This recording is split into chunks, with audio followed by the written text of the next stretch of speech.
औज़ुबिल्लाहि मिनश्शैतानिर्रजीम बिस्मिल्लाहिर्रहमानिर्रहीम। अस्सलातु वस्सलामु अलैका या रसूलल्लाह, अस्सलातु वस्सलामु अलैका या हबीबल्लाह, अस्सलातु वस्सलामु अलैका या नबी अल्लाह। Rabbi ज़िदनी इल्मा, rabbi ज़िदनी इल्मा, rabbi ज़िदनी इल्मा। या अलीमु या अल्लाह, या अलीमु या अल्लाह, या अलीमु या अल्लाह। अल्लाहुम्मा सल्लि अला सय्यिदिना व मौलाना मुहम्मदिन व आलिहि व सहाबिहि वसल्लम। तमाम बच्चों खुश आमदीद। अस्सलाम वालेकुम बेटा। I am professor Chaudhary Tanveer Ahmad, principal Tanveer academy of commerce Gadisha. बेटा लास्ट वीडियो पब्लिक कंपनी और प्राइवेट कंपनी की थी। आपकी मोहब्बतों का, आपके प्यार का बहुत बहुत शुक्रिया। आपने वीडियो को लाइक भी किया, बोर्ड प्रेजेंटेशन आपको लाइक किया आपने, और भी बहुत अच्छे अच्छे कमेंट्स आपके सुनने को मिले। कभी क्रिटिसाइज भी कर दिया करें, लेकिन बाज़ बच्चे कहते हैं सर आप कुछ चीज़ छोड़ते ही नहीं है, बुक से ज़्यादा मटेरियल लिख देते हैं, जो चीज़ें मार्केट में हो रही होती हैं प्रैक्टिकल नॉलेज आप हमें प्रोवाइड कर देते हैं। तो बेटा ये सारा का सारा आपकी मोहब्बत का नतीजा है। जो बच्चा जितने ज़्यादा प्यार और खुलूस से हमें रिक्वेस्ट करता है, हम लोग उनके लिए काम कर देते हैं। तो आज भी अल्हम्दुलिल्लाह अप्रैल की 24 तारीख है 2021। ये वीडियो लास्ट क्वेश्चन जो है जॉइंट स्टॉक कंपनी का सबसे अहम सवाल वो है winding up of joint stock company और liquidation of winding up of joint stock company या liquidation of joint stock company. How company is dissolved. एक कंपनी अपना कारोबार कैसे ख़त्म करती है। देखिए फॉर्मेशन से लेकर आज लिक्विडेशन तक यानी वाइंडिंग अप तक आपको ले आए हैं। आज आपके I2B के चैप्टर नंबर 4 का लास्ट क्वेश्चन है। तो ये देखिए बड़ी मेहनत से बेटा आप लोगों के लिए क्वेश्चन क्रिएट किया है, और ख़ास तौर पे ये बच्चे कहते हैं सर ये बड़ा मुश्किल लगता है हमें। तो इंशाल्लाह ताला I will try my level best कि मैं आपको ये आसान तरीन कर दूँ। हस्बे रवायत आप लोगों से रिक्वेस्ट है कि बेटा वीडियो एंड तक देखिएगा, स्किप करके ना देखिएगा। ये बीकॉम में बड़ी मर्तबा पुराने पेपर्स में ये क्वेश्चन आया हुआ है। तो बराए मेहरबानी क्वेश्चन को बहुत अच्छी तरह से ना सिर्फ देखिए, सीखिए, समझिए, सुनिए और दूसरों को भी बताइएगा। ठीक है जी, आइए अपनी वीडियो का आगाज करते हैं। चैप्टर नंबर 4 का आखिरी क्वेश्चन। बेटा ये आखिरी क्वेश्चन क्या है? How a joint stock company can be liquidated. एक मुश्तरका सरमाया की कंपनी को कैसे खात्मा किया जा सकता है, या explain the different ways of winding up of a joint stock company. वो कौन से तरीके हैं जिससे एक कंपनी को आप वाइंड अप करेंगे या लिक्विडेट करेंगे। तो देखिए बुनियादी तौर पर इसको समझाने के लिए एक स्टोरी बिल्डअप करनी पड़ेगी। उम्मीद है कि आप पहले ज़रा मुझसे स्टोरी सुन लीजिए ताकि उस स्टोरी के करेक्टर्स आ जाएंगे उसमें, और फिर वो उन करेक्टर्स के साथ हम लोग इंसाफ कर पाएंगे इंशाल्लाह। तो आइए बाकायदा तौर पर इस स्टोरी के करेक्टर्स बताते हैं। सबसे पहले कंपनी, पहला करेक्टर कौन है? कंपनी। ठीक, दूसरा कंपनी के मालिक। कितने करेक्टर हो गए? 2। पहला करेक्टर बेटे कौन सा बताया? कंपनी, शाबाश। दूसरा कंपनी के owners, they are called shareholders. ठीक। तीसरा कि ये कानून के तहत स्टार्ट की जाती है, तो लिहाजा एक करेक्टर कानून का भी डाल दें इसमें। कितने करेक्टर हो गए? 3। दोबारा कंपनी, कंपनी के ऑनर्स यानी शेयर होल्डर्स, और फिर बाई लॉज के तहत कंपनी चूंकि स्टार्ट होती है तो एंड भी बाई लॉज के तहत आएगी, तो लिहाजा बीच में कोर्ट को भी रख लेते हैं, एक करेक्टर कोर्ट का भी रख लेते हैं। और एक वो है जो कंपनी से आउटसाइडर हैं और जिनसे कंपनी ने पैसे लिए हुए हैं या माल लिया हुआ है, वो है क्रेडिटर्स। तो कितने करेक्टर हो गए? 4। प्लीज इन 4 करेक्टर को अच्छी तरह से अपने ज़हन में बिठा लें, रिपीट करने की जरूरत तो नहीं। कंपनी बजाते खुद आर्टिफिशियल पर्सन है। दूसरा कंपनी के ऑनर्स, उनकी एक अपनी एंटिटी है, शेयर होल्डर्स की, ऑनर्स ऑफ द कंपनी। तीसरा बाई लॉज के तहत स्टार्ट होती है, तो बाई लॉज के तहत इसको खत्म किया जाएगा। तो ये कोर्ट आ गया, इसमें तीसरा करेक्टर कोर्ट है। और चौथा, कंपनी आउटसाइडर से डील कर चुकी हुई है और उनके पैसे देने हैं, तो वो कौन है? और ये जनाब हम करने लगे हैं लिक्विडेशन। तो जनाब आपको थम्स अप दे रहा हूँ, 4 करेक्टर आपको समझ आ गए हैं। Thank you very much. आइए एक प्यारा सा इंट्रोडक्शन करते हैं। इन 4 करेक्टर्स को अब अप्लाई करने का टाइम आ गया है। देखिए ना, एक फिल्म बनाता है कोई बंदा, तो उसके अंदर स्टार्स डालता है, उन सितारों से वो सारी फिल्म चलती है। तो बेटा ये फिल्म नहीं है, क्वेश्चन है।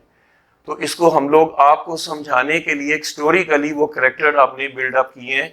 तो देखिए अब उस करेक्टर को कहाँ पर मैं डालता हूँ, इसलिए आपको कहता हूँ ये बड़ा ही इंपॉर्टेंट क्वेश्चन है, लेकिन बच्चों को लिखते हुए बड़ी प्रॉब्लम आती है, समझते हुए बड़ी प्रॉब्लम आती है, याद करते हुए बड़ी प्रॉब्लम आती है। तो इन तमाम मसाइल का हल एक ही है मेरे पास कि जनाब इसको करेक्टर वाइज समझा दिया जाए। ठीक हो गया जी? तो क्या कर रहे हैं बच्चों आज हम? Liquidation of companies, winding up of companies. तो आइए वाइंडिंग अप के लिए छोटा सा एक अच्छा सा प्यारा सा इंट्रो देते हैं। इसका इंट्रो में मैंने पहला पॉइंट बताया है, a joint stock company is created by the process of law. आगे आगे नहीं जी, कौन सा करेक्टर है? तीसरा, शाबाश। तो यहां कोर्ट की जब बात होगी, लॉ की बात होगी, तो तीसरे करेक्टर की बात होगी। ऑनर्स की बात होगी तो दूसरे करेक्टर की बात होगी। कंपनी की अपनी बात होगी तो पहला करेक्टर होगा, और क्रेडिटर्स की बात होगी तो जनाब ये चौथे करेक्टर की बात होगी। ये 4 करेक्टर मेरे बच्चों ने समझ लेने हैं। ये बेटा सिर्फ अपने समझाने के लिए आपको बताए हैं, वरना पेपर में आपने नहीं लिख ले कि there are 4 characters in the story of company. बेटा ये वंस अपॉन अ टाइम वाली बात तो हम लिख नहीं रहे हैं, क्योंकि इसको सारा बाई लॉज के तहत हमने लिखना है, as per the provisions of Companies Ordinance 1984, specially with reference to Pakistan बात हो रही है। तो उम्मीद करता हूं मेरी बात आप फॉलो कर गए। 4 करेक्टर से पूरा सवाल चला रहे हैं हम। तो देखिए, joint stock company is created by the process of law and it is always be affected by the process of law. पहली बात तो ये हो गई कि शुरू भी बाई लॉज के तहत होगी और इफेक्ट भी बाई लॉज के तहत होगी। तो पहला पॉइंट जो याद करने वाला है वो है क्रिएशन और इसको इफेक्ट। क्या कौन करेगा? Process of law, rule of law चलेगा। ठीक है जी? तो पहले पैराग्राफ में से याद करने वाले ये 2 पॉइंट है जो प्रोसेस ऑफ लॉ से रिलेटेड है, कि क्रिएशन भी कोर्ट के थ्रू होगी और इफेक्ट भी कोर्ट के थ्रू ही हो सकती है, बाई लॉज के तहत। इसको हम शुरू करते हैं, बाकायदा रजिस्टर्ड करवाते हैं बाई लॉज के तहत। चलें वो कोर्ट के साथ रजिस्ट्रार भी डाल लें, ये सबसे इंपॉर्टेंट करेक्टर है हमारा। तो इसको मैं तीसरे करेक्टर के साथ अटैच कर रहा हूं। तीसरा करेक्टर कौन सा था? कोर्ट। तो कोर्ट के साथ रजिस्ट्रार आ गया, समझ लीजिए, जो कंपनी का सबसे अहम तरीन पर्सनैलिटी होती है जनाब, जो कि कंपनी के कारोबार को किसी वक्त भी इफेक्ट कर सकता है कि अगर वो बाई लॉज पूरे ना करें। तो कितने करेक्टर हैं? करेक्टर 4 ही रखते हैं। 5 बना दें? नहीं यार, ठीक है, चलने दे 4 ही जी। तो पहला पॉइंट समझ आ गया, company is created by the process of law and it is effected by the process of law. पहला पॉइंट इंट्रो में ये बात आप लिखेंगे। दूसरी बात, the persons who looked after the affairs of the winding up are called liquidators. वो लोग जो कंपनी के कारोबार को इख्तिताम करवाते हैं। तो 5वां करेक्टर मैं लिक्विडेटर डाल देता हूं। लिक्विडेटर कौन होते हैं? जो कंपनी के कारोबार को खत्म करवाते हैं। ये वकील टाइप के बंदे हो सकते हैं, ये चार्टर्ड अकाउंटेंट्स हो सकते हैं, और ये हर वो बंदा हो सकता है जिसको शेयर होल्डर्स या डायरेक्टर्स या यानी क्रेडिटर्स समझते हैं कि ये बंदा अहल है, कानूनी तकाजे पूरे कर सकता है, तो उस बंदे को लिक्विडेटर अपॉइंट किया जाता है। लिक्विडेटर कौन है? जो कंपनी के कारोबार को खत्म करवाता है। ये 5वां करेक्टर बेटा आपकी सहूलत के लिए डाल दिया। उम्मीद है बात समझ आ गई है। पहला करेक्टर कंपनी, दूसरा करेक्टर ऑनर्स यानी शेयर होल्डर, तीसरा बाई लॉस और यानी और बाई कोर्ट और बाई रजिस्ट्रार, और तीसरा चौथा कौन सा है? क्रेडिटर्स हैं, और 5वां इन सब के थ्रू जो है इस बंदे के बगैर काम नहीं हो सकता। कंपनी इसके बगैर नहीं चलेगी। ये जिसको मैं थम्स दे रहा हूं, ये बंदा, ये कौन है? लिक्विडेटर है। तो सुनिए, the person who has been appointed to wind up the business of company is called liquidator or are called liquidators। ये एक से ज्यादा भी हो सकते हैं। And the process of winding up of the company is called liquidation। Company के खत्म करने को लिक्विडेशन कहते हैं। उम्मीद है व्हाट इज लिक्विडेशन ये समझ आ रहा होगा आपको। तो होता क्या है जब कंपनी वाइंड अप, जब कारोबार बंद करना हो तो कारोबार किससे चलता है? दो चीजों से, एक एसेट और एक एसेट ना रहे, बिक गए, लायबिलिटीज ना रही, पे हो गई, बस खत्म। कारोबार के दो पिलर्स हैं जिन पे पूरा बिजनेस चल रहा है, एसेट और लायबिलिटीज पे। एसेट सारे सेल हो गए, लायबिलिटी सारी पे हो गई, कंपनी खत्म। इतनी जल्दी नहीं कराऊंगा, इंट्रो दिया है सिर्फ, आगे देखिए। So when a company is liquidated, all its assets are sold and all its liabilities are paid, and if any surplus left, अगर कोई surplus बच जाए, then it will be divided among the shareholders। उम्मीद है कि अच्छा सा प्यारा सा इंट्रोडक्शन आपकी समझ में आ गया होगा। तो पहला point, created by the process of law and effected by the process of law। दूसरा point, the persons who have been appointed to dissolve the matters of the company are called liquidator or liquidators, and the process of winding up is called liquidation। और तीसरा काम क्या है? When the company is liquidated, all its assets are sold and all its liabilities are paid and surplus left divided among the shareholders। उम्मीद है कि यहां तक इंट्रोडक्शन आपको समझ आ गया होगा। अब चलते हैं आगे। कंपनी को वाइंड अप करने के कौन से मोड्स हैं? व्हाट आर द वेज और the modes? There are the three modes to wind up the business of joint stock company. Company के कारोबार को बंद करने के तीन तरीके हैं। पहला तरीका जनाब बाई कोर्ट, दूसरा वॉलंटरी वाइंडिंग अप, और तीसरा winding up under the supervision of court. तो ये सुपरविजन आ गई है। देखिए कोर्ट दो दफा आया है। पहला है कि कोर्ट के थ्रू कराएं, कि हम चले जाएं कोर्ट, और दूसरा मेंबर्स खुद कर दें वाइंडिंग अप वॉलंटरीली या क्रेडिटर्स के थ्रू वाइंड अप करवा दें। इसमें भी दो किस्में हैं, मेंबर्स के थ्रू और क्रेडिटर्स के थ्रू। देखिए वही करेक्टर आ रहे हैं कि नहीं? दूसरा करेक्टर कौन था? ऑनर्स। ये ऑनर्स है। ये कौन है? मेंबर्स कौन है? ऑनर्स हैं, शाबाश, शेयर होल्डर्स। और क्रेडिटर्स कौन है? आउटसाइडर्स।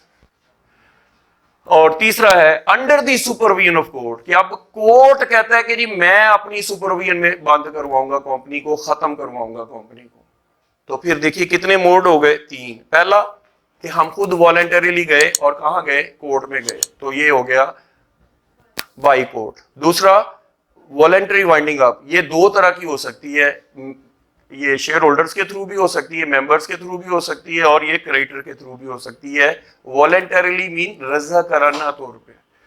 और winding up under the supervision of court, के कोर्ट खुद कूद पड़े और ये कहे कि जनाब अब कंपनी के कारोबार को हमने खत्म करना है, तो ये under the supervision of court हो गया। तो उम्मीद है बेटा तीन किस्में आपको वाइंड अप करने के लिए तीन तरीके हैं। जो तीन तरीके हैं वो अब वन बाई वन करके हम इसकी बाइफ्रोकेशन जो है ना वो करते हैं। कैसे? देखते हैं।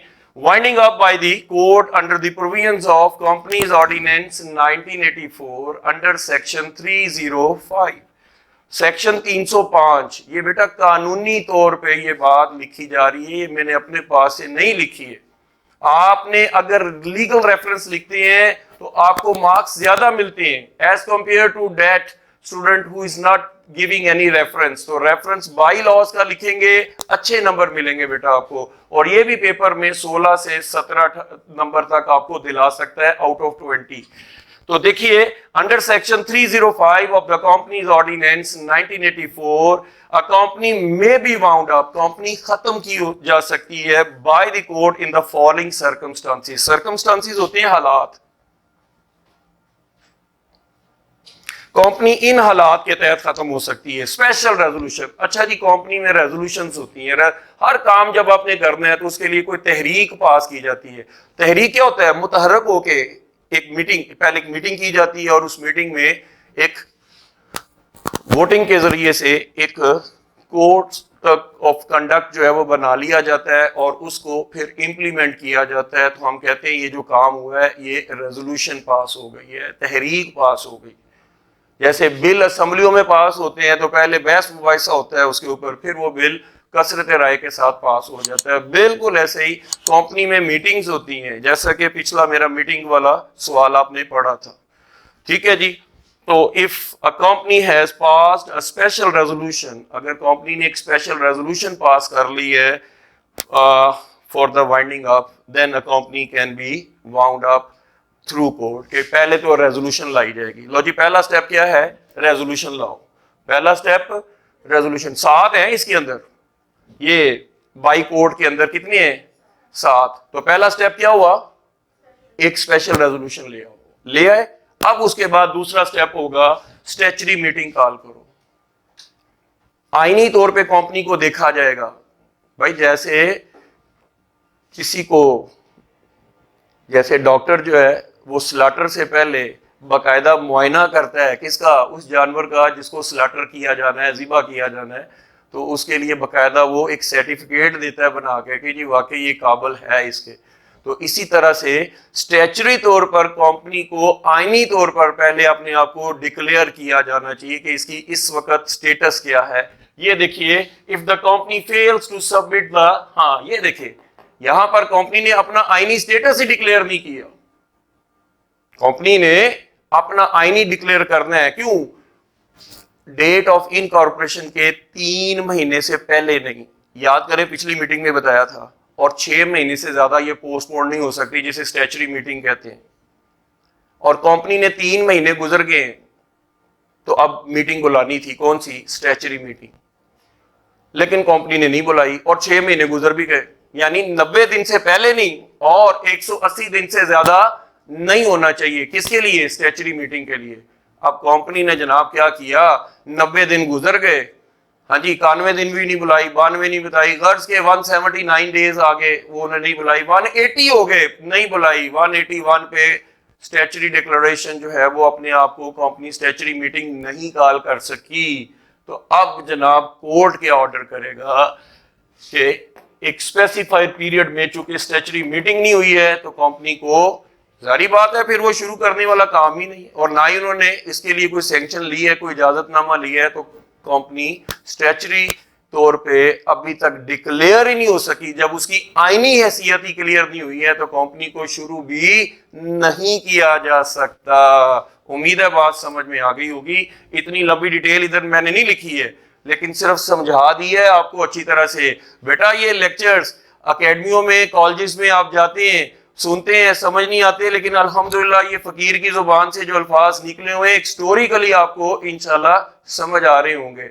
और हमारे हक में प्लीज दुआ कीजिएगा।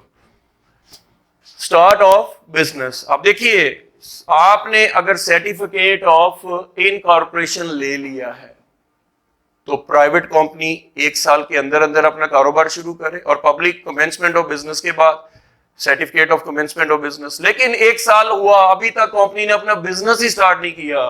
तो इसमें दूसरी वजह क्या आई है जो समझ में आ रही है कि कंपनी 1 साल गुजर भी गया और अभी तक उसने पोस्टपोन किया हुआ है इट्स बिजनेस फॉर 1 ईयर। या तो कंपनी 1 साल के अंदर बिजनेस नहीं कर रही है, या कंपनी ने 1 साल तक अपना बिजनेस पोस्टपोन कर दिया हो। दोनों सूरतों में by court company wind up हो जाएगी। तो उम्मीद है जी 3 इवेंट समझ आ गए होंगे। पहला कि उन्होंने स्पेशल रेजोल्यूशन पास की है। दूसरा, स्टैच्यूटरी तौर पे कंपनी ने 3 महीने बाद मीटिंग बनानी थी और 180 दिन के अंदर अंदर बुलानी थी, नहीं बुला सके। और तीसरा कि बिजनेस 1 साल पोस्टपोन कर दिया, या 1 साल इनकॉर्पोरेशन के बाद with in a year company अपना बिजनेस स्टार्ट नहीं कर सकी। तो ऐसी सूरत में भी by court company wind up हो जाएगी। मैं बार बार रिवाइज करता हूं कि बच्चे भूल जाते हैं। तो बेटा यही चीजें तो हैं जो तनवीर एकेडमी को दूसरों से मुनफरद करती है। बेटा कोशिश करें इस ग्रुप का हिस्सा बने, इस वीडियो के साथ जुड़े रहें और एंड तक देखिए। इंशाल्लाह ये क्वेश्चन पेपर का पक्का सवाल है, हो सकता है 2021 में आपको ये क्वेश्चन तो जनाब आगे चलते हैं, नंबर ऑफ मेंबर्स। तो जनाब पब्लिक कंपनी में कम से कम कितने मेंबर्स होने चाहिए? शाबाश, पता है सबको, 7। और प्राइवेट कंपनी में तो public company less than 7 members रखती है और private company less than 2 members रखती है। वाइंड अप करो जनाब, खत्म। उम्मीद है ये केस भी समझ आ गया होगा कि पब्लिक कंपनी में 7 से कम मेंबर्स है और प्राइवेट में 2 से कम है। तो इन दैट केस भी नंबर ऑफ मेंबर्स पूरे ना होने की वजह से भी कोर्ट से ऑर्डर आ सकता है। ये ऑर्डर यानी ये कि कंपनी बंद हो जाएगी। Payment of loans, if the company is unable to pay the amount of debts, के कंपनी अपने कर्जा जात वाजिबात अदा करने की पोजीशन पे नहीं है, या कंपनी स्टॉक एक्सचेंज में एक लिस्टेड कंपनी होती है और कंपनी क्या हो गई है? अनलिस्टेड हो गई है। तो ऐसी सूरत में ये कंपनी अनलिस्टेड होने की सूरत में भी वाइंड अप हो सकती है। और सेटिस्फेक्शन ऑफ कोर्ट, अगर कोर्ट के पास कोई भी ग्राउंड है, if the court thinks that any such ground which is just and equitable in the eyes of the court, so at the will of the court the company will B wound up. क्यों? कि ये company की working, company की management, company के affairs जो है वो satisfactory नहीं है in the eyes of court, तो the company will B wound up by court. उम्मीद है जी पहला मोड आपको क्लियर हो गया होगा। Winding up of by court 7 तरीके हैं कि दोबारा रिपीट कर दूं, समझ आ गए? शाबाश, बहुत अच्छे हैं भैया आप, वेल डन। जनाब दूसरा तरीका आ गया, वॉलेंटरी वाइंडिंग अप, रजाकाराना तौर पे खात्मा। A joint stock company में भी wound up voluntarily, रजाकाराना तौर पे भी खत्म हो सकती है। उसमें 2 तरीके हैं, पहला ऑनर्स की तरफ से और दूसरा आउटसाइडर्स की तरफ से। ये इनसाइडर है और ये आउटसाइडर है। तो इनसाइडर कौन है? कंपनी के मालकान यानी कि शेयर होल्डर्स। तो शेयर होल्डर्स की मेंबर्स कहते हैं, क्या कहते हैं हम इनको? मेंबर्स कहते हैं। तो पहला तरीका किसके अंदर? वॉलेंटरी वाइंडिंग अप, रजा कराना। वॉलेंटरी का मतलब क्या होता है? रजा कराना। तो रजा कराना तौर पे वाइंडिंग अप मीन खात्मा।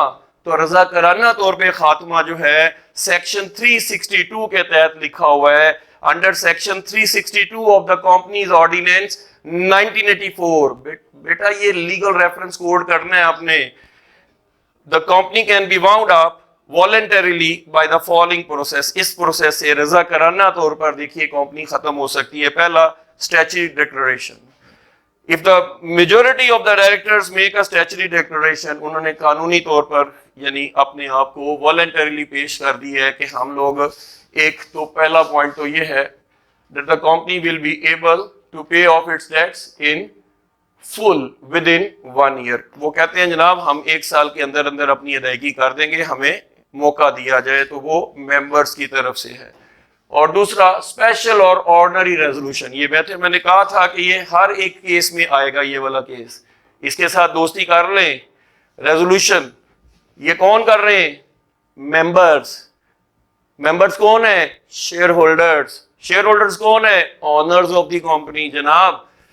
तो स्पेशल और ordinary resolution after submitting it's statutory declaration, अगर कंपनी अपने आप को स्टैच्यूटरी तौर पर, आईनी तौर पर डिक्लेयर कर रही है to the registrar that the company in general meeting passes a resolution और a special resolution to wind up the company, उसके लिए एक तहरीक लेकर आती है जो कि उसकी जनरल मीटिंग में या एक्स्ट्रा ऑर्डिनरी जनरल मीटिंग में ये पेश की जाएगी।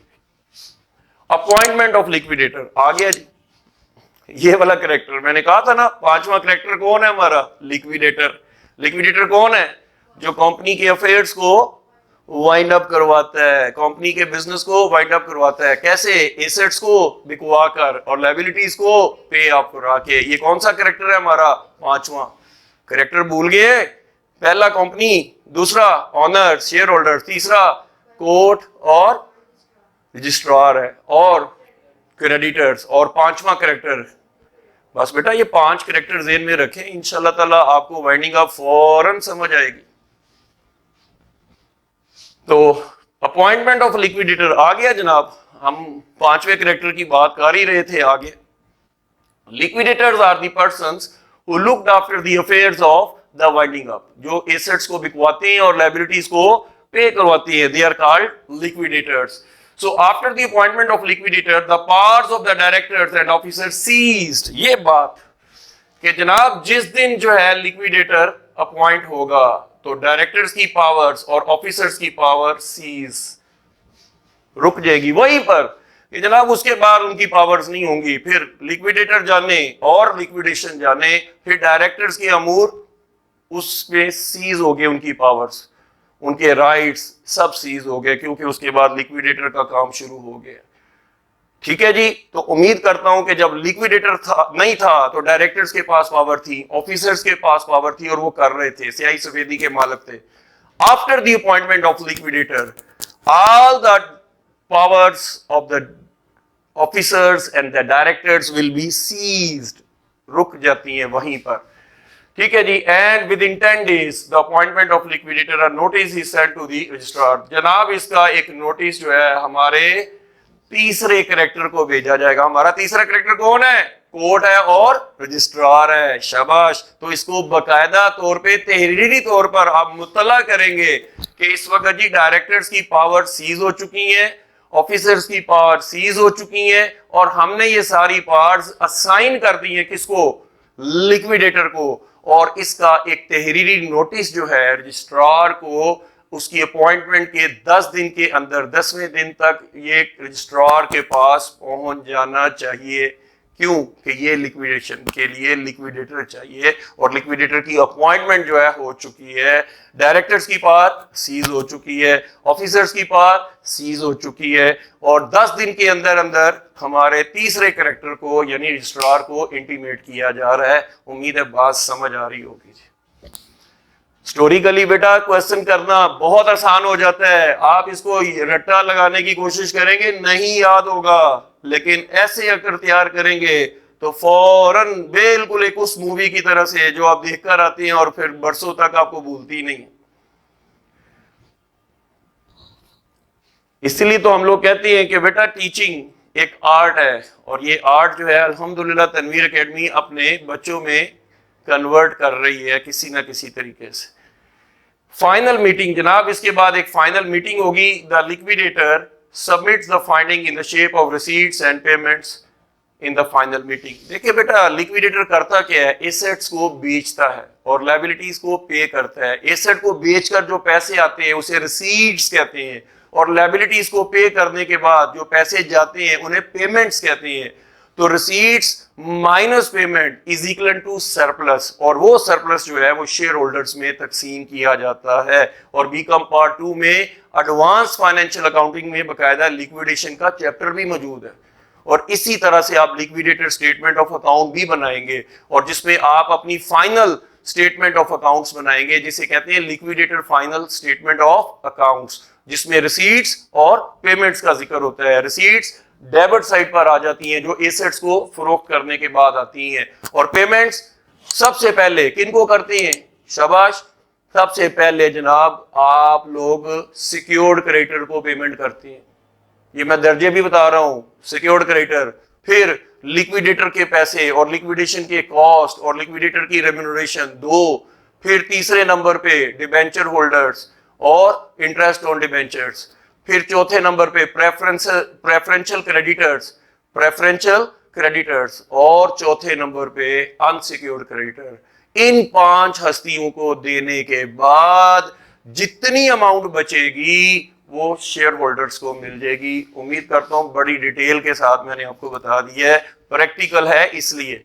आगे चलने देखिए डेसोल्यूशन होगी अब within a week of the general meeting. एक हफ्ते बाद जब आपकी जनरल मीटिंग हो गई है तो उसके एक हफ्ते के अंदर अंदर the liquidator must file a full copy of account to the registrar. वो रजिस्ट्रार को, हमारा तीसरा कैरेक्टर कौन है?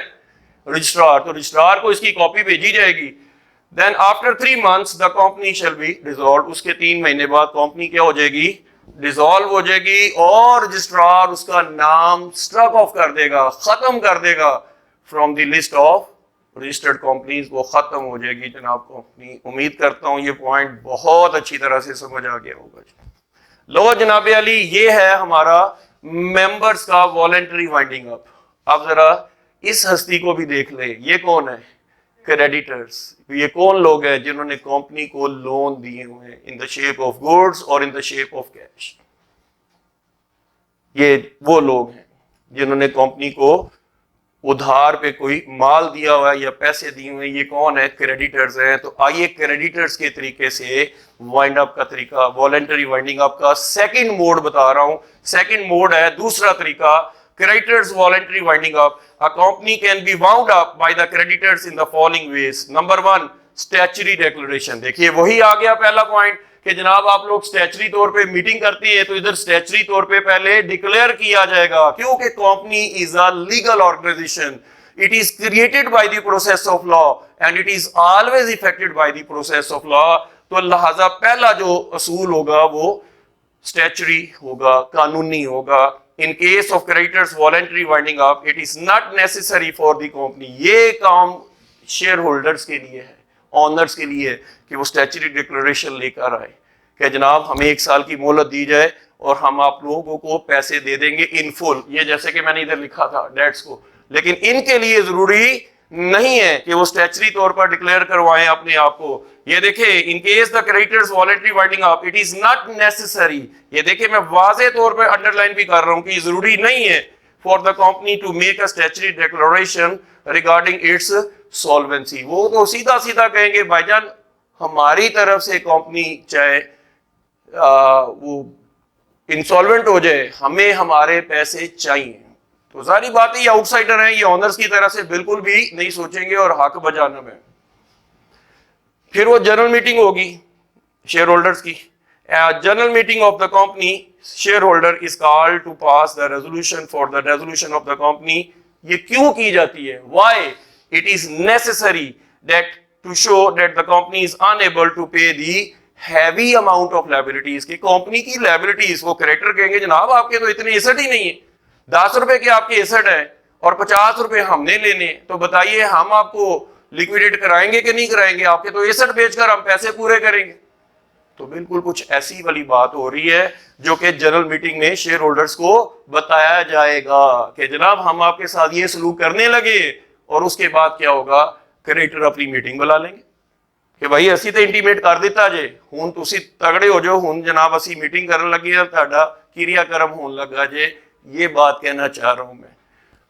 It is obligatory for the company to call a creditors meeting. ये कंपनी के लिए ऑब्लिगेटरी है, ना करे तो ठीक है, लेकिन ऑब्लिगेशन है कि ऑब्लिगेटरी है कंपनी की तरफ ऑन द सेम डे, या उसी दिन या उसके अगले दिन वो शेयर होल्डर्स की मीटिंग बुलाए and propose the resolution for the winding up. तो उसमें एक रेजोल्यूशन जो है वो प्रपोज कर दी जाए। उम्मीद है बात समझ में आ गई होगी।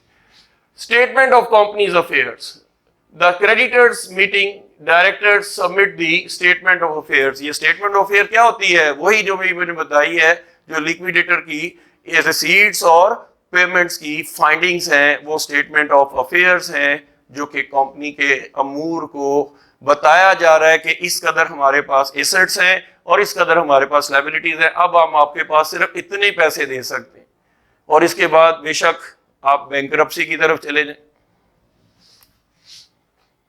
तो देखिए, how much amount is payable to each creditor. ये देखिए इस स्टेटमेंट में वाजे कर दिया जाएगा कि जनाब कितनी कितनी अमाउंट, मैंने दर्जे बनाए थे ना, सबसे पहले किसको पैसे देंगे? सिक्योर्ड क्रेडिटर को, फिर लिक्विडेशन की कॉस्ट और लिक्विडेटर की रेम्यूनरेशन, फिर डिबेंचर्स होल्डर्स को पैसे दिए जाएंगे और उनका इंटरेस्ट ऑन डिबेंचर पे किया जाएगा। और चौथी हस्ती कौन है? Preferential creditors. और पांचवी हस्ती कौन है? Unsecured creditors. ये 5 हस्तियां हैं जिनको दर्जा बदर्जा पैसे मिलने हैं। इन दर्जों को बुक्स में नहीं लिखा हुआ भाई, मैं बता रहा हूं, चूंकि प्रैक्टिकल हो चुका है तो लिहाजा प्रैक्टिकल देख के आपको बताया जा रहा है। तो इन दर्जों को याद रखिएगा, 5 उंगलियों को। सिक्योर्ड क्रेडिटर्स, लिक्विडेशन की कॉस्ट और लिक्विडेटर की रेम्यूनरेशन, और डिबेंचर्स और उसका इंटरेस्ट आउटस्टैंडिंग जो है वो पे करना है। और चौथा प्रेफरेंशियल क्रेडिटर्स, तरजीही बुनियादों पे जिनके पैसे वापस करने हैं। और पांचवा अनसिक्योर्ड क्रेडिटर। बार बार रिपीट कर रहा हूं, आपको याद हो जाने चाहिए। नेक्स्ट पॉइंट आ जाता है जनाब, इंटीमेशन टू रजिस्ट्रार। जनाब इसकी बकायदा 1 दिन 10 दिन के अंदर अंदर बकायदा तौर पर, तहरीरी तौर पर क्रेडिटर की मीटिंग के बाद रजिस्ट्रार को, हमारी चौथा कैरेक्टर कौन, तीसरा कैरेक्टर कौन था? रजिस्ट्रार। तो उस तीसरे कैरेक्टर को बकायदा तौर पर मुत्तला किया जाएगा। किसके? इस मीटिंग के 10 दिन के अंदर अंदर या 10वें दिन तक आप रजिस्ट्रार को इंटीमेट कर देंगे। हिस्टोरिकली उम्मीद है बात समझ में आ रही होगी। अब आप रजिस्ट्रार को 10 दिन के अंदर इंटीमेट कर चुके हैं तो फिर वो लिक्विडेटर की अपॉइंटमेंट हो जाएगी।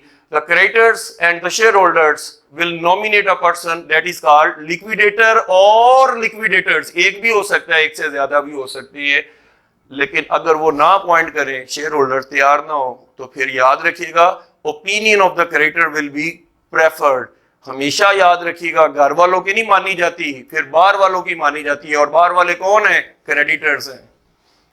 इंस्पेक्शन कमेटी बनाई जाएगी। क्रेडिटर्स एंड शेयर होल्डर्स में अपॉइंट द इंस्पेक्शन कमेटी। और ये कमेटी कितने बंदों पर मुश्तमिल होगी? 5 बंदों पे मुश्तमिल होगी। Duties of the liquidator, duty एक ही है कि जनाब उसमें आपकी सारी की सारी डायरेक्टर्स की पावर्स खत्म हो गई, ऑफिसर्स की पावर खत्म हो गई, और उसके हाथ में, किसके हाथ में ड्यूटी आ गई? लिक्विडेटर के हाथ में ड्यूटी आ गई है। और वो क्या करेगा? सारे एसेट्स को सेल करवाएगा और सारी लायबिलिटीज को पे करवाएगा। और उसके बाद इसको बकायदा सैंक्शन भी कर दिया जाएगा कमेटी के अंदर। और अगर ये शेयर होल्डर चूं चरा करेंगे तो क्रेडिटर्स के पास ये राइट है कि वो उसको लिक्विडेटर की ड्यूटीज वगैरह जो भी है, राइट्स है, वो सब कुछ उसको दे दे। फाइनल मीटिंग होगी जनाब इसके बाद। फाइनल मीटिंग यही है, when the process of liquidation is complete, तो फाइनल मीटिंग होगी। फाइनल मीटिंग में शेयर होल्डर और क्रेडिटर्स आपस में बैठकर ये तय कर लेंगे और उसको बकायदा तौर पर 7 दिन के अंदर अंदर रजिस्ट्रार को तहरीरी तौर पर मुत्तला किया जाएगा। ये कानूनी तौर पर ये बात हो रही है। लो बच्चों, 2 तरीके आपके वाइंडिंग अप के मुकम्मल हो चुके हैं। पहला बाई कोर्ट है, दूसरा मेंबर्स यानी दूसरा वॉलंटरी वाइंडिंग अप है, जिसमें मेंबर्स की वॉलंटरी वाइंडिंग अप है और क्रेडिटर्स की तरफ से वाइंडिंग अप है। अब जनाब अगर ये चाहते हैं कि ये कोर्ट के थ्रू ही करवाएं तो under the supervision of court, ये तीसरी और आखिरी ऑप्शन है आपके पास। तीसरी और आखिरी ऑप्शन कौन सी है? Winding up of company under the supervision of court. अब आप कह जी इसकी क्या जरूरत पड़ गई? तो इसके लिए बेटा ये देखिए मैंने लिखा हुआ है, एज पर the provisions of the companies ordinance 1984 a voluntary winding up can be carried under the supervision of court। वो कब होगी? फॉर दिस पर्पस कि जब आप एक स्पेशल रेजोल्यूशन पास कर लें। और कहां पर होगी ये? आपकी जनरल मीटिंग में, एजीएम एनुअल जनरल मीटिंग जब हो सकती है या स्पेशल जनरल मीटिंग जो भी है। So all the affairs agreed, वो तमाम अमूर को एग्री करके वाउंड अप के कंपनी के अफेयर्स के ऊपर एग्रीमेंट होगा कि अब जनाब ये सारे का सारा काम ना मेंबर्स करेंगे ना क्रेडिटर्स करेंगे, बल्कि कोर्ट जिसको मुनासिब समझता है वो उसके थ्रू करवाएगा। तो लिहाजा इसमें सुपरविजन ऑफ कोर्ट आ गई। तो कोर्ट किन ग्राउंड्स के ऊपर इशू करेगा ये सिलसिला? The following are the common grounds on which the court issues the supervision. ये सुपरविजन कौन सी ग्राउंड्स पर होती है? ये ग्राउंड्स डिस्कस कर रहे हैं। सबसे पहले liquidator perform his duties as a particular manner, के लिक्विडेटर अपना काम एक मखसूस तरीके के साथ करता है। और दूसरा, अगर वो नहीं करता स्ट्रिक्टली तो फिर उसको ऑब्जर्व करने चाहिए किसके? वाइंडिंग अप के जो रूल्स है as frame by the companies ordinance 1984। फिर तीसरा, liquidator does not take a keen interest, के लिक्विडेटर जनाब इंटरेस्ट नहीं ले रहा, तो फिर कोर्ट जो है वो कहेगा कि जनाब अब लिक्विडेटर को भी साइड पे कर दें, अब मैं आपको वाइंड अप करके दिखाऊंगा। क्यों? कि लिक्विडेटर इंटरेस्ट नहीं ले रहा in realising the assets of the company. Assets की बेचने में उसका कोई इंटरेस्ट नहीं है। जाती तौर पे वो इंटरेस्ट लेके काम करे तो फिर पता लगता है वो ना ओने पोने कंपनी के एसेट बिकवा दे, अपनों को ही बिकवा दे, तो ऐसा नहीं होना चाहिए। तो वाइंडिंग अप जो है उसकी जो रेजोल्यूशन की पास की गई थी वो फ्रॉड के थ्रू की थी, तो कोर्ट फिर हरकत में आ जाएगा। वो कहेगा जनाब मैं तो फ्रॉड नहीं चलने दूंगा, फिर मैं अपनी सुपरविजन में कराऊंगा। और if the liquidator does not take any keen interest, उसका इंटरेस्ट ही नहीं है, liquidator is not taking required interest in performing his duties, so these are the grounds under which a company can be liquidated, can be wound up. उम्मीद करता हूं बच्चों आपने ये क्वेश्चन बहुत अच्छी तरह से समझा होगा, सीखा होगा, सुना होगा। अब बारी आ गई लिखने की, सीखने की, सुनाने की और सिखाने की। ये तो अब आपका फैसला है ना कि अब आप सिखाते हैं कि या सिर्फ सीखते हैं। अगर नहीं सीख सके तो रिक्वेस्ट है, ज़रूर देखिए, सुनिए, इंशाल्लाह समझ आ जाएगी। और फिर काइंडली एक मरतबा ज़रूर लिखिएगा। और ये पेपर का इंतहाई अहम सवाल है, ज़रूर तैयार कीजिए। डिस्टेंस लर्निंग नो प्रॉब्लम, कोविड-19 थर्ड फेज चल रही है पाकिस्तान में, लेकिन आपकी खिदमत में आपकी तनवीर एकेडमी ऑफ कॉमर्स पेश है। और हर हाल में हम अपने बच्चों की उंगली किसी कीमत पे भी नहीं छोड़ेंगे। और हमारा एक ही स्लोगन है, quality education at the door step of the students. तो आपके पास हैं, जिस वक्त भी आपको मौका मिले, जब आप लोग समझते हैं ज़हनी तौर पर रिलैक्स हैं, इस तरह की क्वालिटी वीडियोस इंशाल्लाह ना सिर्फ पेपर की तैयारी करा देंगी बल्कि बहुत अच्छे नंबर भी आपको दिला देंगी। आप बहुत ज़्यादा अपने आप को रिलैक्स फील करेंगे, तैयारी हो जाएगी आपकी। अक्सर बच्चे क्लासों में सुनते हैं लेकिन उनका ध्यान बड़ी माजरत से शरारतों की तरफ लगा होता है, या उस वक्त वो ज़हनी तौर पे हाजिर नहीं होते हैं। तो वीडियोस अपलोड करने का मकसद भी यही है कि अपने बच्चों को ये एक लेसन दिया जाए कि बेटा उस्ताद उस्ताद होता है, शागिर्द शागिर्द होता है। उस्ताद का काम होता है अपनी कौम की हर प्रॉब्लम को सॉल्व करे। और मैं उन लोगों में अपने आप को शुमार करवाना चाहता हूँ जो हमतन गोश्त अस्त हर वक्त आपकी खिदमत के लिए, हर वक्त आपकी सहूलत के लिए सोचते हैं। और अगर मेरी काविश और मेरी कोशिश आपको बहुत अच्छी लगी है तो प्लीज़ एक लाइक ज़रूर कीजिएगा और मेरी चैनल को, तनवीर एकेडमी ऑफ कॉमर्स को ज़रूर सब्सक्राइब कीजिएगा। दोस्तों तक ज़रूर ये सदका जारिया की नीयत से पहुंचा दीजिएगा। आपका हिस्सा भी पड़ जाएगा उस नेकी में कि वो भी शायद इसकी बदौलत कुछ फ़ायदा ले सके। और कमेंट्स करना अपना एक फ़र्ज समझ के इस वीडियो का एक समझ लीजिए कि इनाम समझ के कमेंट ज़रूर कर दीजिएगा। मैं आपका बड़ा ममनून और मशकूर हूँगा। और अपने वालिदैन की बेटा बहुत सारी खिदमत करें, असातिज़ा का एहतराम करें। यकीनी तौर पर ये वो हस्तियाँ हैं जो हमें दुनिया में और आखिरत में बहुत ज़्यादा फ़ायदा देती हैं। और अल्लाह ताला इनकी दुआएं कभी रद्द नहीं फरमाते हैं। और मैं आपके लिए दुआ गूँ कि मेरे बच्चों को अल्लाह ताला ऐसा अरूज अता फरमाए जिसको कभी ज़वाल ना हो। और अल्लाह आपके वालिदैन को सलामती अता फरमाए, आपके तमाम अहल खाना को सलामती अता फरमाए और हमारे मुल्क पाकिस्तान को तरक्की अता फरमाए। इस नेक दुआ के साथ नेक्स्ट क्वालिटी वीडियो तक के लिए अस्सलामु अलैकुम।